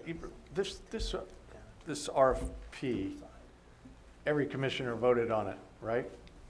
And do you recall the results of that vote? I want to say it was, Debbie, do you remember I thought it was everyone voted. There might have been, I think, one no. There was one no. One no. So, yep. It was 4. Yeah. Yes. There was Everybody one voted no. on the specific language to the RFP. Correct. Everybody voted. It was Correct. voted to go forward. We've had multiple votes on this approach, have we not? Very good. How many do you think we've had? 3 or 4? Several. No. And they were all voted yes? Yes. Okay. So this deviation that you're describing here, while it's important and it is healthy, every step has been voted on multiple times through the course of this process. Do you agree? Any disagreement, Lillian? But we will talk about it in the workshop about making some adjustments. That needs to happen. So we've had something like that go on the city staff recently with the commission recently, and I'm not going to bring it up, but it's a case of does the process was what you voted on. I got you, Jeff. Your point was well taken. Okay, guys, we all voted for this. Let's stick to our guns. But when you didn't get a plethora of response to your RFP, that could have been a signal that said, "Uh-oh, I may have to change. I may have to alter my course." Absolutely. Bingo. But we just got the RFPs back 2 days Got it. ago. Okay. I mean, we absolutely will adjust and change Sure. gears and, Sure. modify to whatever we need to do. But the commission hasn't even met as it relates to the return of the RFPs. Gentlemen and ladies, All right. we've been at this for 1 hour and 23 minutes, and I have not opened my mouth. That's your fault, Our Ms. law, Lillian, Commissioner. our loss, Commissioner. You're I always was going to wrong. say, get ready. I am very disappointed that we had this discussion about the Western Complex and the response to the RFP. I think that, first of all, we can't do anything about it until we have our next workshop. We need to discuss it at our next meeting, which is next Monday. And I personally have not had enough time to be able to do anything more than read through it and think to myself, everything is a learning experience, and more learning is better than no learning. You know, there's somebody who says that if you've never had a problem with your boat, you haven't been anywhere. Okay, we're there. We've been doing this, as Chairman Davenport has said, for 7 to 10 years. And a year ago, we had an RFI, and the information that came back from that RFI included the Centerra proposal. Centerra had not come back to us. Centerra never met with any of us. The other bidder, or the other person who had information for us, didn't do anything. We weighed that, we discussed it for the last 6 or 7 months. And by the way, I don't know if the city knows this, but we elected about 1.5 years ago to have workshops every month, in addition to our regular meetings. That's expensive for our staff to be able to prepare for those. So we've added that into their budget and into their responsibilities. And we've taken it all very seriously.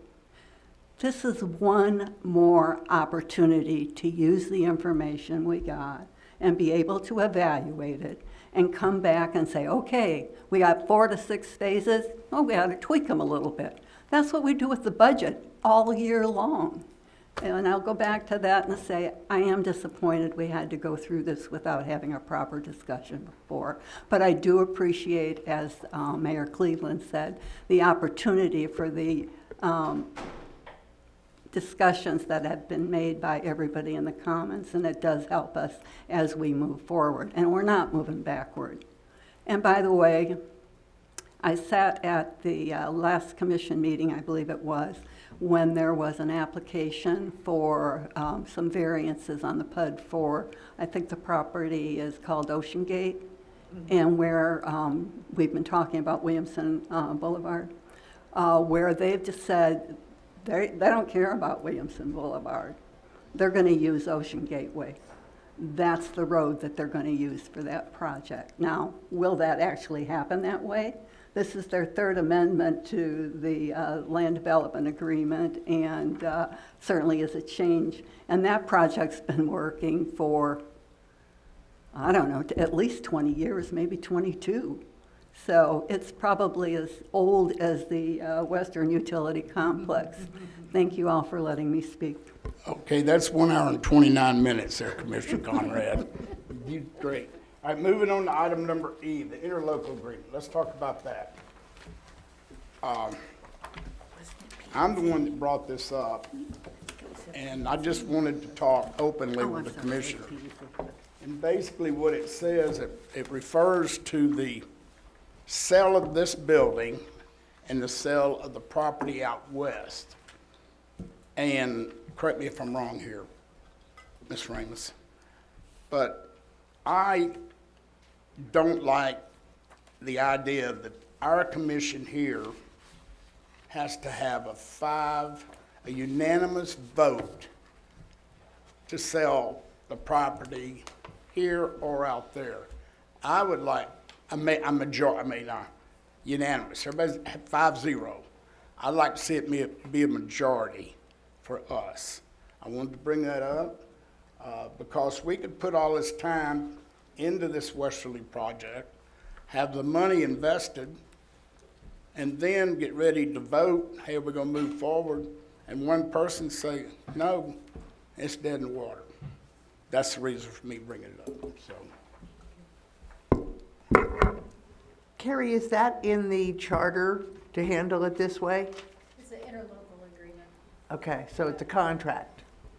Thank So, you. yeah, hold on a second. Clarify, as Buddy's saying this, I'm thinking this is a UC issue. How does this relate to the city specifically? I need you to. So it says that the UC would, the UC would approve it by a 5-0 vote, and the commission would approve it by a supermajority vote. These were terms agreed upon around 2020, Right. Yes, and it was the UC's, Tom Cloud drafted it. So if the UC is interested in lowering that voting requirement and it's not objectionable to the city, we can look at our voting requirement as well.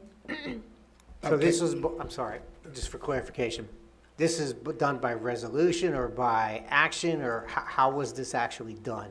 The interlocal agreement, Yeah. the UC approved their version, and we took it to city commission, and it was approved by. Okay, so it was actionable by each side, Uh-huh. but we agreed to theirs, or we just agreed to our part? Because I don't see where we, It was a draft agreement, and so if they had wanted a lower requirement, they Okay. could have put that in there. so for them to change it, does not require any change by, official change or action by the The city? city could keep theirs at supermajority if they wanted to, but we would need to bring it to commission as an amendment to the contract or the agreement. Just so I'm following this, the Utilities Commission can agree to change their policy, part of it. The city commission can then deny that by not If we don't agreeing to enter into change? the amendment, it wouldn't change. Interesting. So, interesting, thank you. But that was the detail clarification I was looking for, thank you. Why don't we just, our commission, we'll discuss it and we'll move on. Heard you loud and clear. Thank you. Okay. Scheduling of our next meeting, that would be probably Ephraim, you and the city manager there to kind of work that along with our executive secretary, and so I'm not asking to do it right now, but maybe we can go in the future. But I think we after what happened not long ago, where a lot of rumors start flying back and forth, this is good that y'all know what we're doing, and we're accountable. We're showing here's what we're doing. So I think that's healthy twice a year. I really do. And so is, Conrad, I know you agree with that too. and so if you were to change that cadence and want this topic that we just spent, whatever the time was, and you said, no, I want the city over to listen to all this stuff, we would, we would be, up to my peers, but I would personally be interested in coming anytime you wanted to say, hey, we're making progress and we want to give you an update, because you're right, it helps get in the public domain. The thing that we struggle with, we have a monopoly in the city. You can't get permits except through us. You have a monopoly on the power and water. We can't get power except you. So our ability to communicate is very important because the residents have no choice. So I'd just as soon have them be tired of us talking in their ear over and over again than the opposite, which is a vacuum where the social media mavens run around and start changing people's mind by speculation and what have you. So just a pep talk about let us over communicate rather than not. And Ephraim, we set up how many years ago, 3 or 4, when Joe Bunch was here? Yeah, that was the last We want one. communication with you and the city manager Oh, and staff. Yes. We need to make this happen. no, we do have, so Julie, myself, her team, Kevin and his team, we meet every other month on a regular basis. So the everyday coordination, that's already occurring. That's not an issue. And even if it's not at the bi-monthly, Kevin calls me or I call him. Well, I've never seen it communicated so well since Joe Bunch came, because prior to that, there was zero communication. That was a big problem here, but there is now. Let's move on then, and y'all figure out when we can. So I guess just to, I think based on initial input, twice a year, so December would be tight just with the Christmas holiday, so probably November, but we can, we'll talk, Kevin and myself will talk, and we can see what we come up with. Okay, let's go to item G, brainstorming. It's open for anyone, Mr. Conrad or. Well, first of all, I do have a correction. It was P and Z. It was not a city commission meeting where the P and Z was voting on the third amendment to the land development agreement for Ocean Gate. I think y'all will hear it probably at the next meeting that you have. Regarding brainstorming, I'd kind of like to, if you don't mind, first of all, City Manager Cowper, we haven't heard anything from you. I said I was the last one to speak, but really you are the last one to speak. And I certainly would like to hear your comments over what we have worked on and talked about during this meeting so far. Well, thank you. So I think I would probably focus my comments and energy on the western expansion. And I guess I feel a little frustrated here listening to the discussion tonight. I was briefed on this almost 2 years ago, and I don't feel like we're much further ahead than we were 2 years ago. And over the 2-year time period, I've offered my personal assistance in this area, the assistance of the different staff that we have, Ms. Bergeron in particular, Mr. Corbin. I think we probably have some expertise that we could lend that could assist. This is a difficult deal. I did a deal when I was in Pensacola, Florida, on the waterfront that transformed the waterfront. It was very controversial. It was very difficult. The city owned that property. It was very difficult. We have to make a commitment as to, what are we doing? What do we want? I would say start thinking about, what is it Stephen Covey said, begin with the end in mind? What is it that we're trying to achieve here? Because I'm still not exactly sure what it is that we're trying to achieve. I've heard a lot of stuff, but it doesn't seem particularly focused. So I think collectively we need an understanding of what is it that we want to achieve here, and why do we want. There are questions. I heard Commissioner Martin say, why do we want to do this? Why is this necessary? Why? We need to answer those questions. We can't answer all the questions about the profitability at this point. We don't know the answers yet. We got to go through a process to get from point A to point B. You are not You are not a developer. The city is not a developer. You are a property owner. And like any good property owner, the best way to develop property is to use somebody else's money to do it. And I think that's where you're headed. And I think that's probably the right direction to go. But you need some help and assistance in guiding you to get there. And I'm not saying that I'm that person to do that. I think you probably need some sort of consultant, some real estate professionals that have been around the block or so on this topic. You know, I think, you know,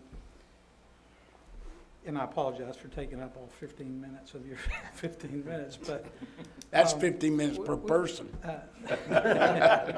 We at the city have spent a lot of energy over the last year thinking about the western expansion of the city. We spent, I think, 4 hours talking about that at our strategic plan meeting. Ephraim, you were there.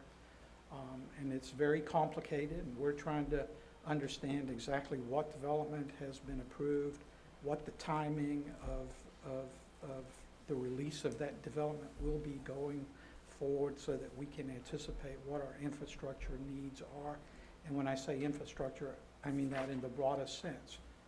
Streets, sewer, electricity, people, police officers, whatever all of that is, because we have to be planning that now.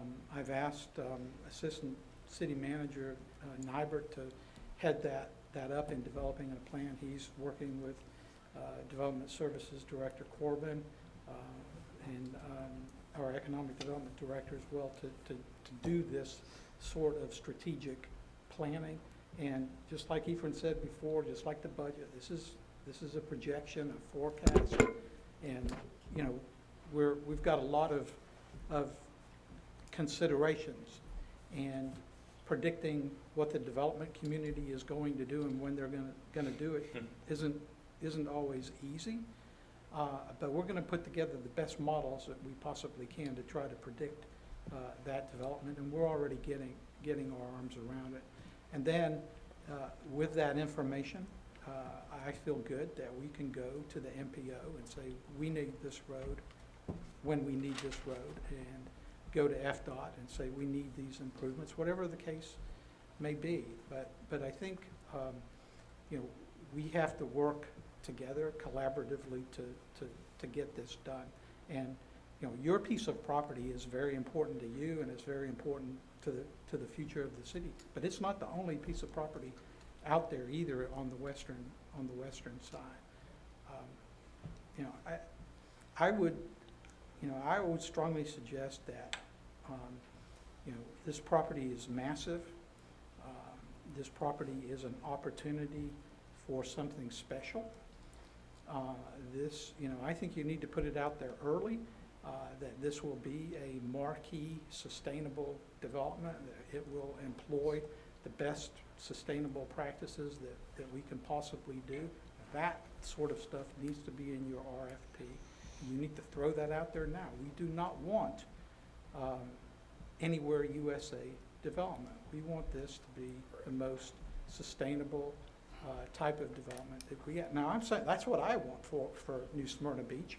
Right. You know, you're the elected officials, you're the appointed officials for these boards, so you've got to come to that point too. But I think, you know, if you take that approach and we figure out collectively what it is we want, there's a lot of good reasons for you to get rid of this aging building that probably doesn't meet your needs anymore. There's a lot of reasons for this property to be redeveloped into something great.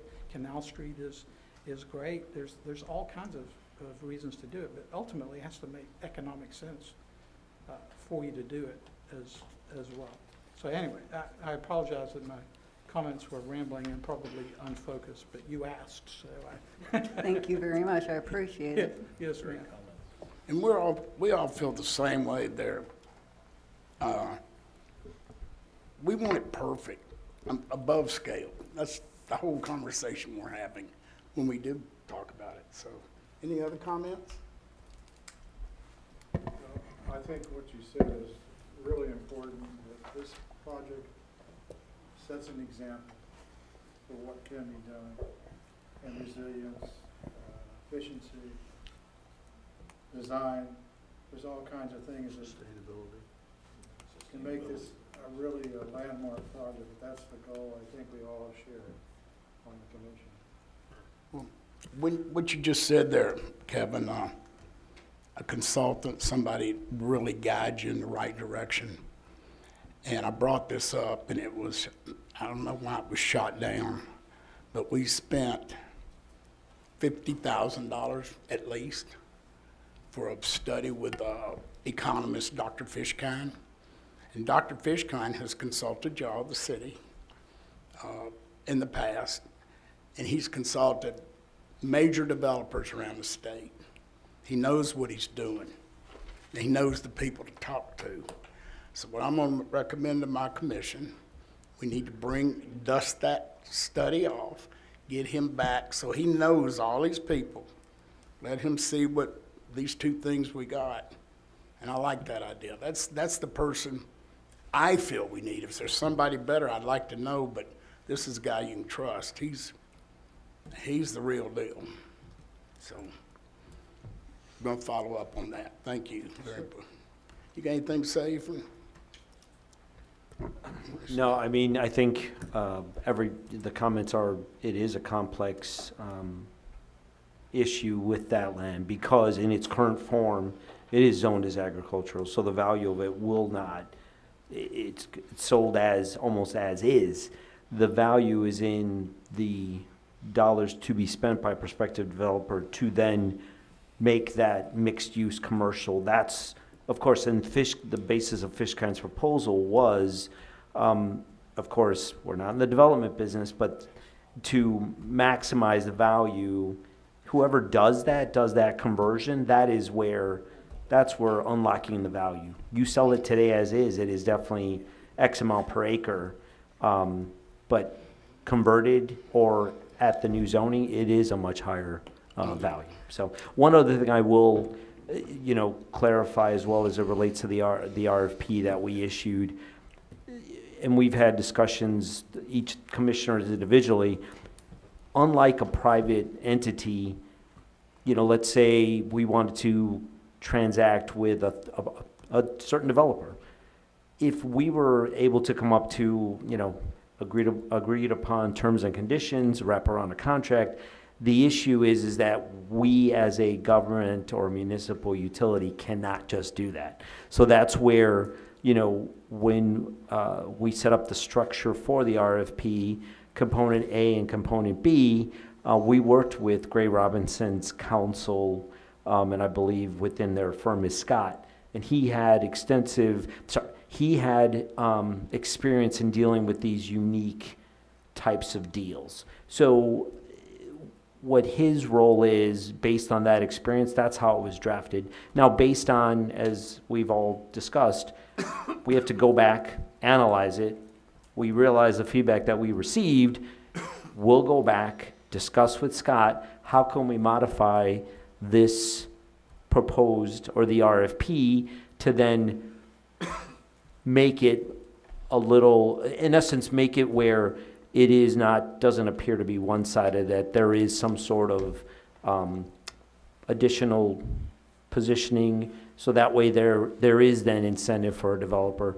But, Council Ramos and Scott, their job is to try to look down the road and say, okay, how can we set this up to prevent a subsequent challenge? Because what happens is if we were to just make a deal with somebody, it would immediately, I don't know if immediately, but it could be challenged. So I just wanted to make that clarification, but I don't know, Ramos, if you wanted to add to that. We're going to talk about all that. That's getting in the weeds here right now. That's something with the board, and we don't, in my opinion. Anybody else want to make any comments or anything? I'm just going to make a quick comment. I never get a chance to address utility staff. I get a chance to talk with Efren and UC board members.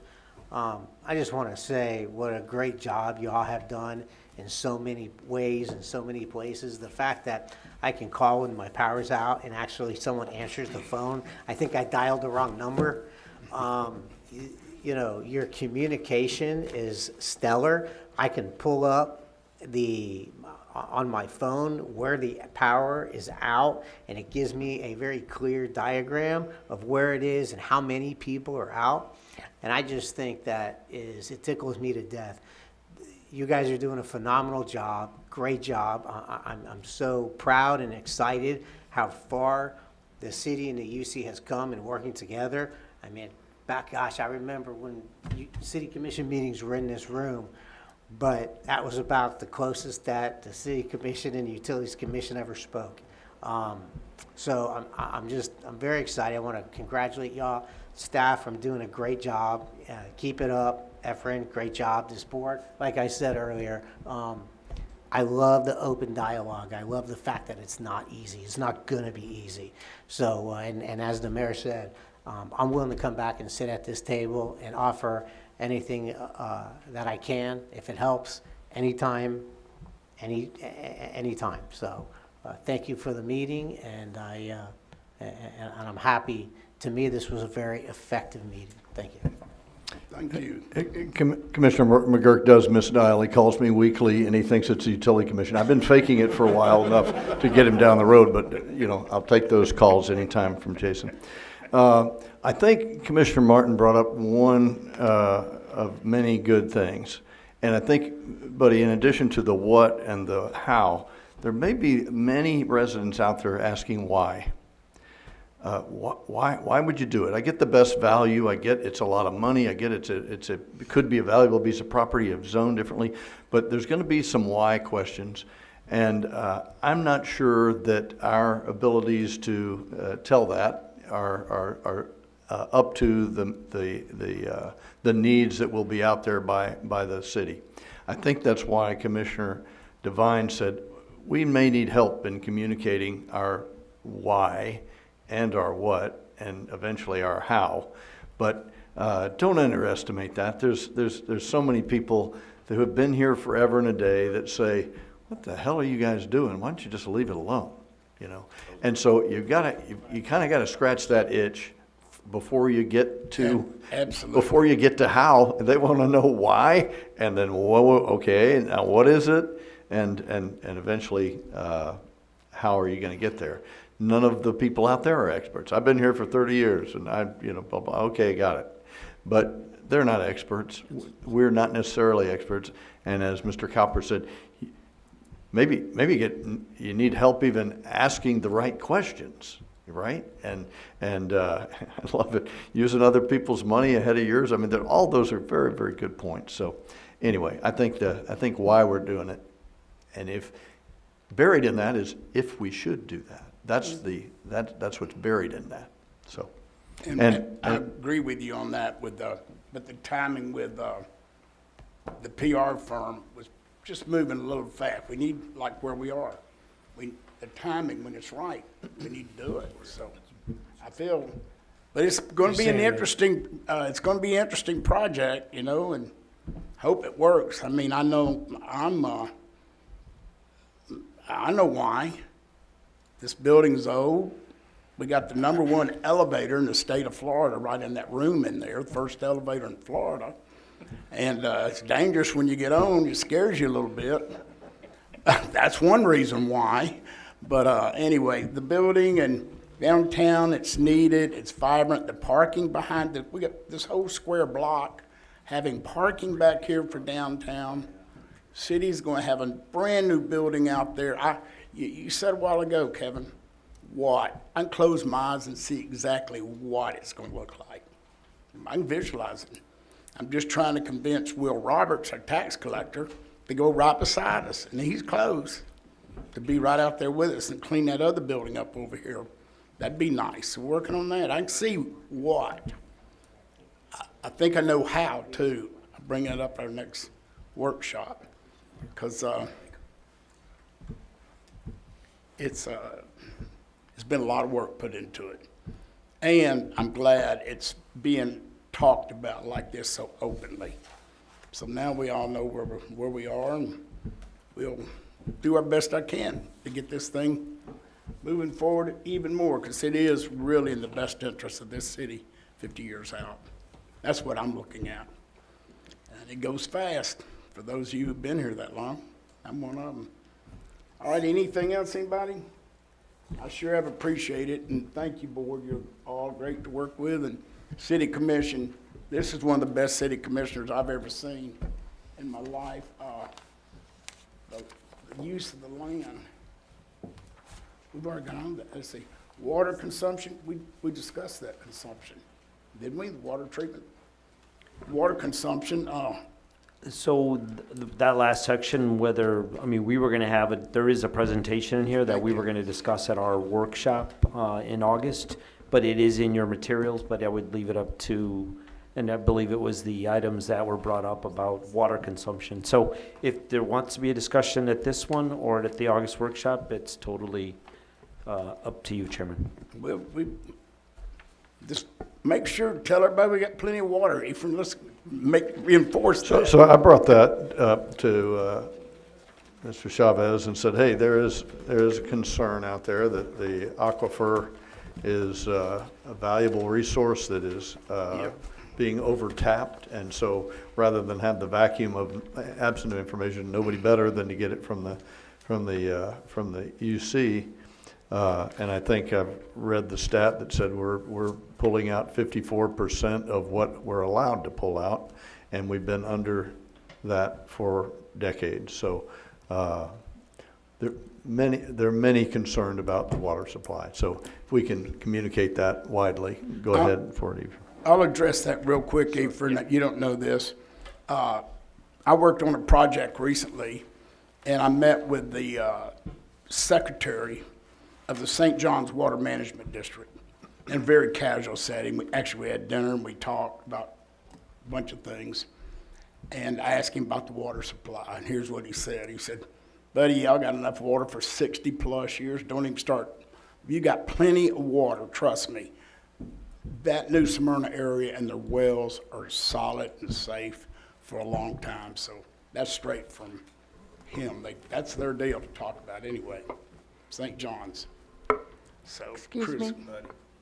I was just going to say, one of the things, first I thought the average was about 69% usage, but I'm wondering about on a per household basis, if we're using, whether it's 54 or 69% on a household basis, when we add all of that western multiplex area and Deering Park and Ocean Gate and South Village, will our cup cover all that development?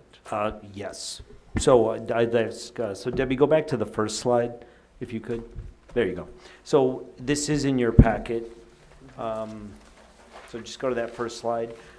So our team, Julie, Kenny, all the engineering department, Dana, works with, we are hand in hand with the St. John's River Water Management District.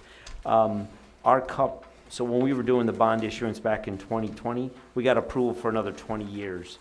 So we are, and to the mayor's point, we are at about 54% of our permitted capacity. That's how much we're processing. So we're nowhere near. So that all the data that we have in working with St. John's River Waterman District, the projected growth out west has already been factored in. That is in that cup. So Deering Park, Pulte, all of the major developments, Dana, Kenny, Julie are on these subcommittees or subcommissions, I want to say.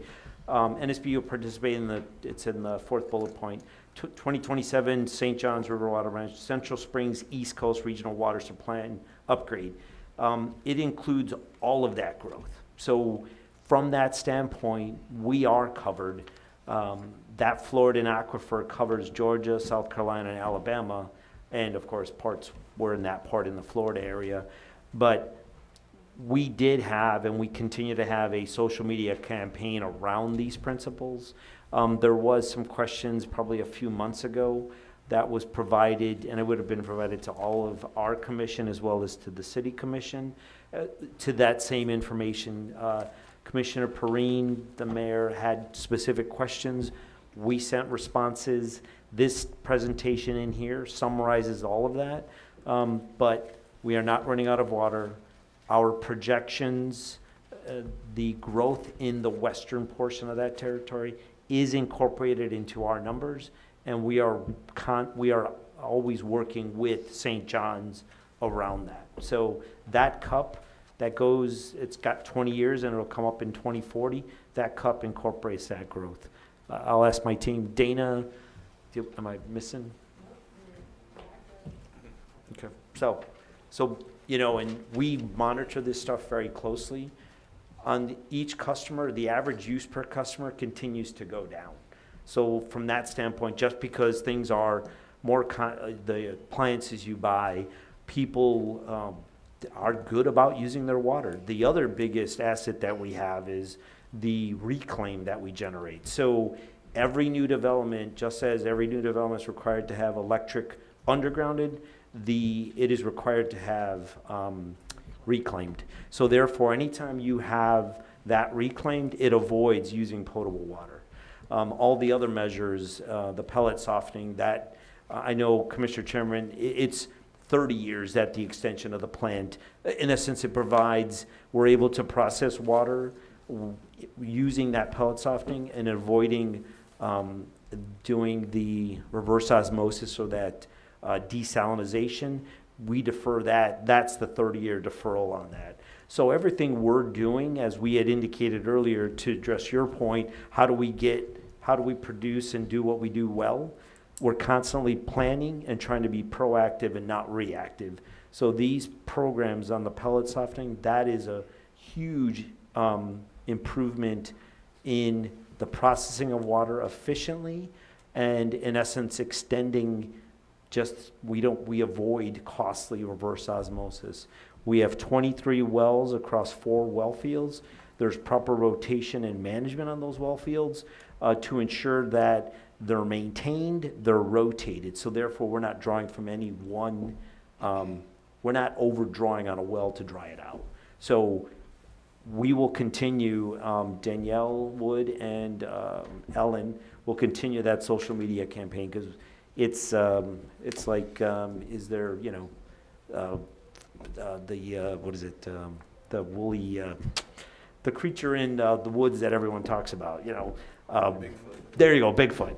You know, so the water thing is the same thing. Is there a Bigfoot? Are we running out of water? So we are not running out of water. So I'll go quickly. Yes. So you go to the next slide. So the slide 4. So it talks about our water management conservation practices. Proactive approach to water resource planning, monitors, rotates, maintains the 23 wells, water conservation on our website. Now with that, we're implementing the AMI meter implementation. On the water side of it, we're changing all the meters to be AMI water meters. But when we identify water meters that have high use outside the normal range, we proactively contact the customers to ensure that we're not wasting water. So the team, Dana, like I said, our electric, water, and engineering departments, we're all monitoring what we need to from a conservation. It's good for business, it's good for the environment, it's good for us. So, And that's what's amazing, what you just said, that this utilities will contact you if you use, like you normally use 4,000 gallons. They say, Mr. Davenport, something's wrong at your house, you need to check. You've used 6,000 gallons. We call everybody like that. That's a hell of a service. Thank you. And thank that's you where for- your bond money goes, capital investment. it can only be used on capital. Thanks for emptying that really, really well. And also one more appreciative word. There's a solar energy group that is interested, people that have solar panels. I appreciate you arranging a meeting to have with those folks. Want to let everybody know that's being attended to, and we'll actually be able to get with those folks and explain our way through what happened and why. Correct. Yeah, that's been interesting. Anybody else, any comments? This workshop's adjourned. Thank you all. Sure.